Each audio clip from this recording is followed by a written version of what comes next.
ತುಂಬ ಜಾಸ್ತಿ ಕೊಡೋದು, ಬೇರೆಯವ್ರಿಗೆ ತುಂಬ ಕೊಟ್ಟು ಬೇರೆಯವ್ರದ್ದೇ ನೋಡೋದು, ಬೇರೆಯವ್ರಿಗೆ ಚೆನ್ನಾಗಿ ಎಲ್ಲ ನೋಡಿಕೊಂಡು ಇದರಲ್ಲಿ ನಿಮಗೆ ಬರ್ನ್ಔಟ್ ಆಗುತ್ತೆ.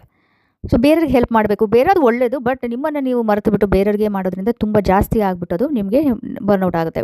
ನಿಮ್ಮ ಓನ್ ಇದು ನೀಡ್ಸ್ ಇರುತ್ತಲ್ಲ, ನಿಮ್ಗೆ ಏನು ಬೇಕೋ ಅನ್ನೋದನ್ನು ಮರೆತು ಬಿಡ್ತೀರಾ, ಡ್ರೈನ್ ಆಗುತ್ತೆ. ಆಮೇಲೆ ನಿಮಗೆ ಅದರಿಂದ ಸಿಡುಗು ಎಲ್ಲನೂ ಆಗೋ ಚಾನ್ಸಸ್ ಇದೆ. ಮತ್ತು ಎಮೋಷ್ನಲ್ ಇಂಟೆನ್ಸಿಟಿ ತುಂಬ ಸೆನ್ಸಿಟಿವಿಟಿ ಜಾಸ್ತಿ ಆಗುತ್ತೆ. ಅಂದರೆ ಬೇರೆಯವ್ರ ಪ್ರಾಬ್ಲಮ್ಸು ನಿಮಗೆ ನಮ್ಮ ಪ್ರಾಬ್ಲಮ್ ಅನ್ನೋಕ್ಕೆ ಶುರು ಆಗುತ್ತೆ. ಸುತ್ತಮುತ್ತಲದ್ದು ಏನೇನು ನೆಗೆಟಿವ್ ಇದೇನಿದೆ ಅವ್ರದ್ದು ಎಮೋಷನ್ಸ್ ಎಲ್ಲನೂ ನೀವು ಕ್ಯಾಚ್ ಮಾಡಿಬಿಡ್ತೀರಾ. ಆ ಕಾನ್ಫ್ಲಿಕ್ಟ್ಸು ಅದೆಲ್ಲ ನಿಮಗೆ ಎಕ್ಸ್ಪೀರಿಯನ್ಸ್ ಆಗುತ್ತೆ, ಡೀಪಾಗಿ ಇದೆಲ್ಲ ಆಗುತ್ತೆ, ಕಾನ್ಫ್ಲಿಕ್ಟ್ ಆಗುತ್ತೆ, ಕಮ್ಯುನಿಕೇಷನ್ ಮಾಡೋದು ಕಷ್ಟ ಆಗಬಹುದು. ಸೊ ಅದಕ್ಕೆ ಇಲ್ಲ ಆಗ್ತಾ ಇರೋದ್ರಿಂದ ನಿಮಗೆ ತುಂಬ ಪೇಷನ್ಸ್ ಬೇಕು. ನೆಕ್ಸ್ಟ್ ಪರ್ಫೆಕ್ಷನಿಸಮ್ ಮತ್ತು ಕ್ರಿಟಿಸಿಸಮ್. ತುಂಬ ಹೈ ಸ್ಟ್ಯಾಂಡರ್ಡ್, ನಿಮ್ಮ ಬಗ್ಗೆ ಬೇಗ ತುಂಬ ಜಾಸ್ತಿ ಹೀಗೆ ಇರಬೇಕು ಹಾಗೆ ಇರಬೇಕು ಅಂತ ನೋಡ್ಕೊಳ್ಳೋದು, ಬೇರೆಯವ್ರ ಬಗ್ಗೆನೂ ತುಂಬ ಎಕ್ಸ್ಪೆಕ್ಟೇಷನ್ ಇಟ್ಕೊಳ್ಳೋದು, ಅದರಿಂದ ಸ್ಟ್ರೆಸ್ ಆಗುತ್ತೆ. ಸೊ ಅದಕ್ಕೆ ನೀವು ಫೀಡ್ಬ್ಯಾಕ್ ಪರ್ಸನಲ್ ಯಾರು ಫೀಡ್ಬ್ಯಾಕ್ ಕೊಟ್ಟರೆ ಅದನ್ನು ಪರ್ಸನಲಾಗಿ ತೊಗೊಳ್ಳೋದು. ಹಾಗೆಯೇ ಎಲ್ಲ ಹೋಮ್ ಲೈಫು ಇದು ಬ್ಯಾಲೆನ್ಸ್ ಮಾಡಿ ಅದಕ್ಕೆ ಪರ್ಫೆಕ್ಟ್ ಆಗಿರಬೇಕು. ಸೊ ಈ ಥರ ಎಲ್ಲ ಅಂದ್ಕೊಳ್ಳೋದ್ರಿಂದ ನಿಮಗೆ ಫ್ರಿಕ್ಷನ್ ಆಗೋ ಚಾನ್ಸಸ್ ಇದೆ. Next balancing responsibilities.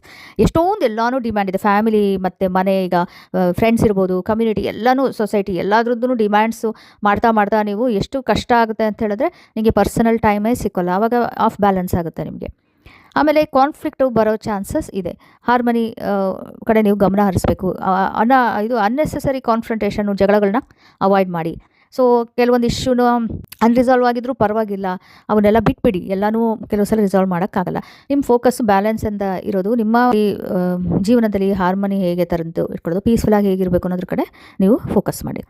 ಸೊ ತುಂಬಾ ಇದು ಏನಾದ್ರು ಸಿಗ್ತಿಲ್ಲ ಅಂದರೆ ಅದ್ರ ಕಡೆ ಅದು ಸಿಗ್ತಿಲ್ಲ ಅಂತಂದು ಬೇಜಾರು ಮಾಡ್ಕೊಳ್ಳೋದು, ಅಳೋದು, ಅದನ್ನೆಲ್ಲ ಒಂಥರ ಅಳೋದು ಅಂದರೆ ಲಿಟ್ರಲ್ ಆಗಲ್ಲ, ಒಂಥರ ಮನಸ್ಸಲ್ಲಿ ಓಕೆ ನಂಗೆ ಇದು ಸಿಗ್ತಿಲ್ಲ ಅದು ಸಿಗ್ತಿಲ್ಲ ಅನ್ನೋದನ್ನೆಲ್ಲ ಜಾಸ್ತಿ ಎನರ್ಜಿ ಅಲ್ಲಿ ಡ್ರೈನ್ ಮಾಡಬೇಡಿ. ಹಾಗೆ ನಿಮ್ಮ health, mental, physical, spiritual, emotional ಏನೇ ಇರ್ಬೋದು ಅದೆಲ್ಲ ನಿಮ್ಮ ಇದನ್ನು ಇಗ್ನೋರ್ ಮಾಡೋದು ಬಿಟ್ಬಿಟ್ಟು ಬೇರೆಯವ್ರನ್ನ ಜಾಸ್ತಿ ನೀವು ಕೇರ್ ತೊಗೊಳಕ್ಕೆ ಹೋಗಿ ನಿಮ್ಮದು ಇಗ್ನೋರ್ ಮಾಡ್ತಿಲ್ಲ, ಅದನ್ನು ಅವಾಯ್ಡ್ ಮಾಡಿ. ಹಾಗೆಯೇ ಕೆಲವೊಂದು ರಿಲೇಷನ್ಶಿಪ್ ಇಶ್ಯೂ ಇರ್ಬೋದು, ಏನಾಗಿರ್ಬೋದು, ಅದನ್ನು ಇದೆ ಅನ್ನೋದನ್ನೇ ನಾವು ಅಕ್ಸೆಪ್ಟ್ ಮಾಡ್ಕೊಳ್ಳೋದಲ್ಲ ಡಿನಯಲ್ ಮೋಡಲ್ ಹೋಗೋ ಚಾನ್ಸಸ್ ಇರುತ್ತೆ, ಅದನ್ನು ಅವಾಯ್ಡ್ ಮಾಡಿ.